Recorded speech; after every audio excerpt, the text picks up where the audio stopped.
PP, scene safe, use my scene safe. Yes. Alright, so my scene safe. Okay, so the first thing I want to do is determine if the patient needs a BLS airway, right? So I'm going to go ahead and open up the airway real quick. I'm going to look in there. I'm looking for any kind of foreign obstruction or anything. So I determined he needs a BLS airway. I'm going to measure it from the corner of the mouth to the corner of the ear. And once I do that, I'm going to size it properly. I'm going to open this again. I'm going to insert 90 degrees, rotate all the way down where it sits on the teeth. I'm going to take my mask and I'm going to start at the bridge of the nose all the way down to the mentum, the CE grip. I'm going to get my capnography. Do you mind grabbing the capnography? Yeah. So I get that connected. Go ahead and plug that in my mask. I'd also get my O2 connected. So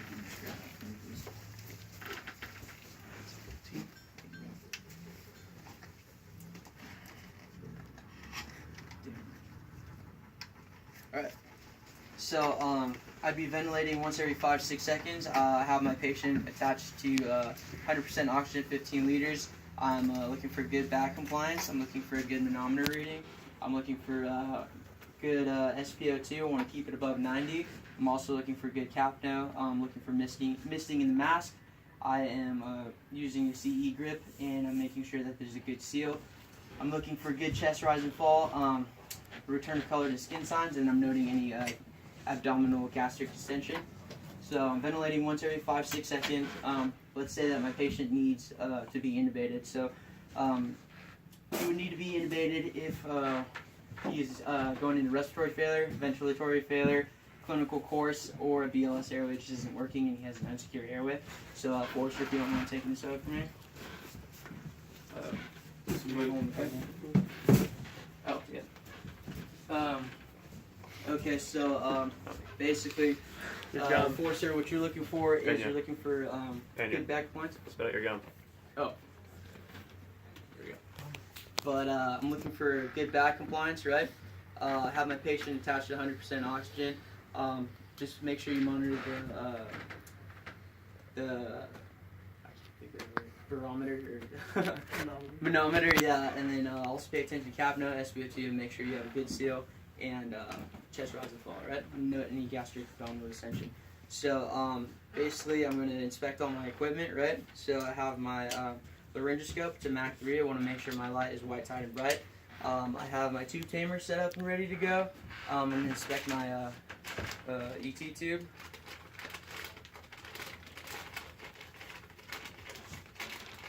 Wait, can you hand me the one on the table so you can have it?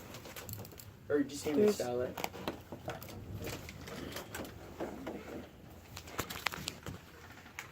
Okay. So I'm going to inspect my tube. Going to inflate my cuff.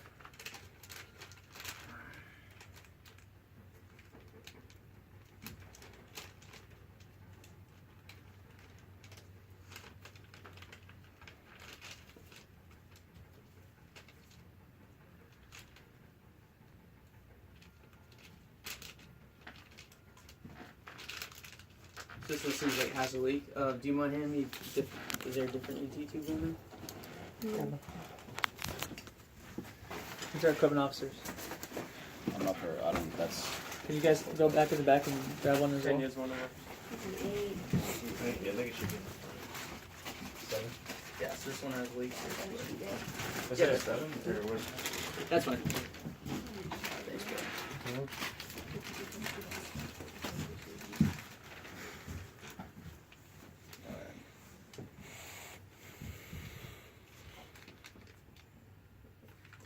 So I inflate my cup, make sure there's no leak. Alright, so that's good to go.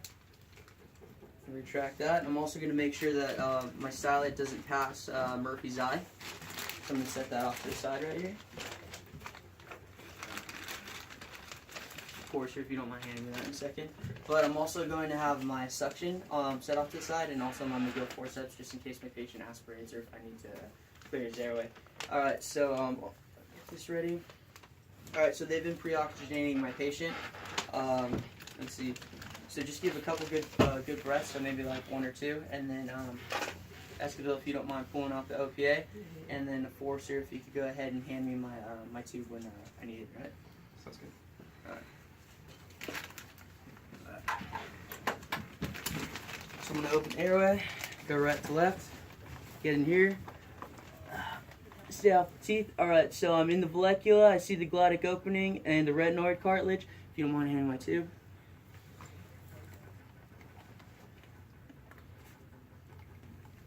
Alright, so glottic vein is past the glottic opening. I'm at 21 at the teeth. Pull my silent. Yeah, if you could go ahead and start ventilating once every 6 to 8 seconds, please.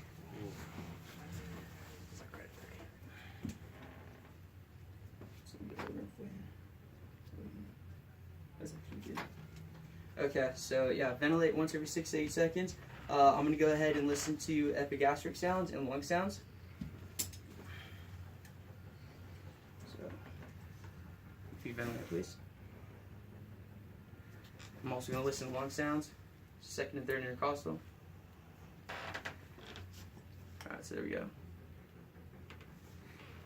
Alright, so again, we'd have the patient hooked up to 100% oxygen. We're looking for good back compliance, good manometer reading, missing the tube, good capno reading, SpO2. I verified confirmation of placement with my capnography.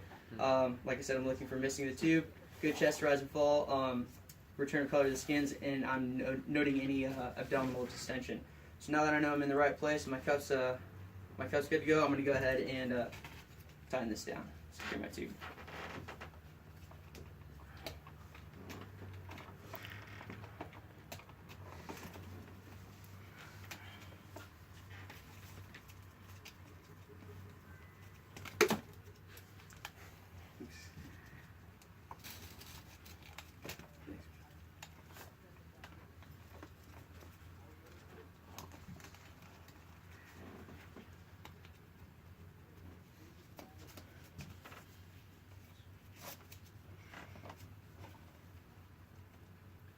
Alright, so I would be noting paying attention to my SpO2 and then also my capnography and back compliance. That's about it. Okay, so keep recording while you guys do that. Right. Okay, so a couple things.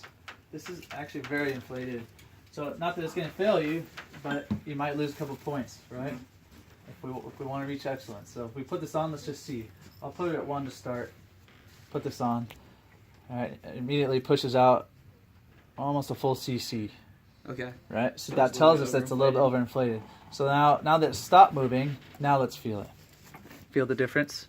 Oh yeah, it's a little bit more. It's a minor difference. It's not going to hurt the pit. It's not going to kill him. Right? But if we want to get 2 points on that step, we got to hit 2 points. What was your marking of the T? 21, sir. Okay. And did you note that right away? Yeah. All right. Stop chewing gum during your test. Yes, sir.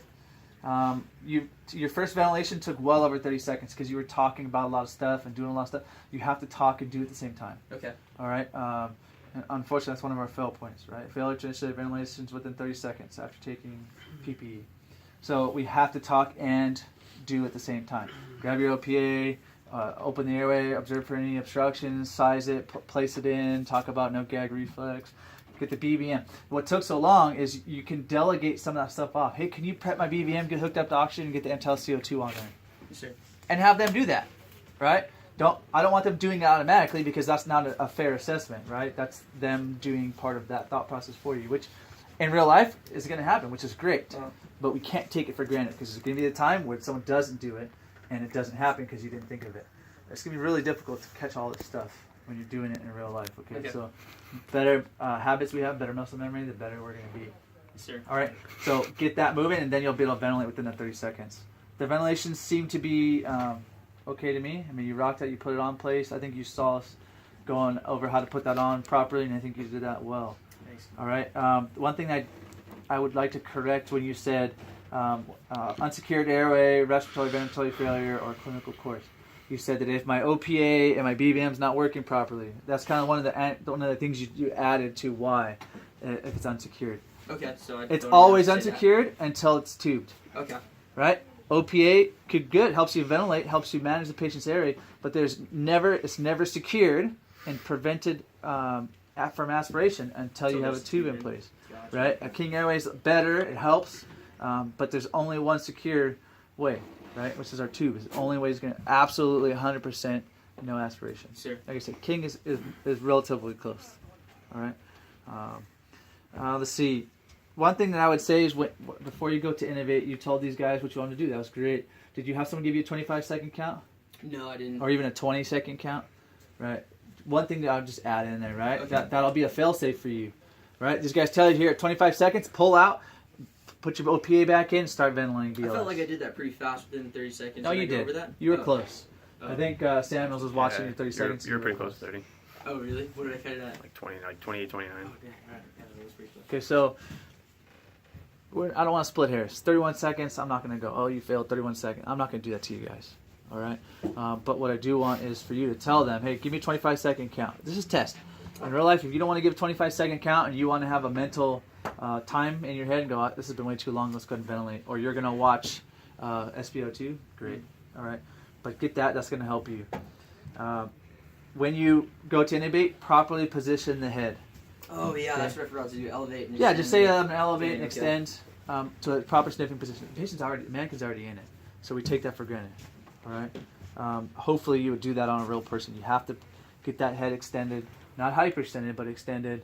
And elevation's great. It's just very difficult for us to do in the field unless you have like blankets, pillows, trauma padding, something that you could put under there. All right. Everything else is good. Then I wrote on here, note your NTL CO2. So you place that. If you guys manage your people properly, you can have someone pull that stylet while you're inflating the cuff and ask them to put the BVM on.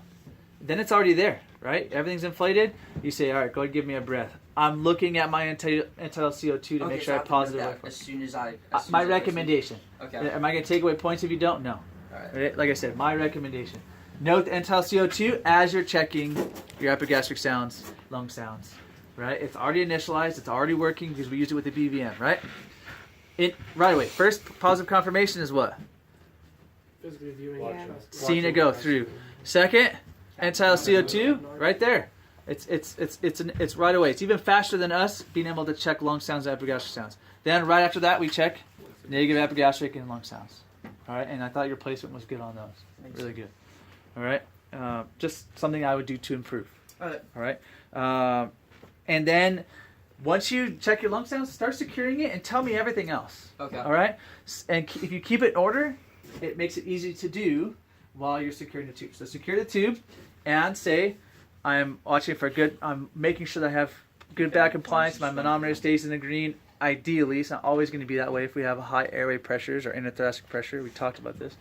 All right, we have good waveform capnography. I see missing in the tube.